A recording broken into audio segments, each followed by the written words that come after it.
As you spawn into the very first heist, you can turn around and notice something on the wall. There is a ton of posters with a garage for sale, rooms for rent, and even a missing cat. But I am way more interested in the QR code that says follow your dream with a mysterious smiley face. I was dying to see where this went, so I just had to scan it. Oh, well, okay then.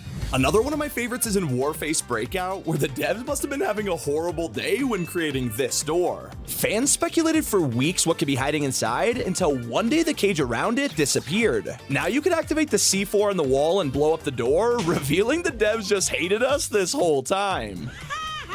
But there's a feature Bethesda never expected us to find, and it happened within days of Skyrim's release. One of the best mechanics lets you pick up any object, and people started to play around with this until they eventually found the bucket. That's when they tried to throw it onto an NPC's head, and it actually fit. Already pretty funny, but the craziest part is that it blocked their eyesight, so you could rob them without any consequences, and even Bethesda never planned for this one. No one thought to do that. All our QA, all the hundreds of hours, thousands, tens of hundreds of thousands of hours we collectively played that game. But you can seriously annoy the devs of Dead Rising 2, and all it takes is a ping pong ball. During the fight against TK's helicopter, you gotta throw objects at it to bring it down. It's the only way to beat it, and you can't just pull out a rifle because it won't deal any damage. Well, it turns out if you use the worst item in the game, a ping pong launcher, it completely destroys the helicopter. The developers tried to troll us by making a useless item, only for it to backfire massively. And players had to get extra creative in Infra when they found a broken walkway that was impossible to jump across. You're meant to fall down and continue with the game, but some players wouldn't let this go. They just had to know what was on the other side. So they loaded in cheats and no-clipped over the walkway, leading them to some drunk teddy bears and a message from a developer. Already pretty awesome, but the best part is another dev who came across the message and fixed the guy's spelling error. And while we're on the topic of mistakes, Oblivion has some of the funniest in all of gaming. The NPCs have so many lines of dialogue that even the devs lost track of them. So whenever talking to one, there's a small chance the actors will mess the lines up.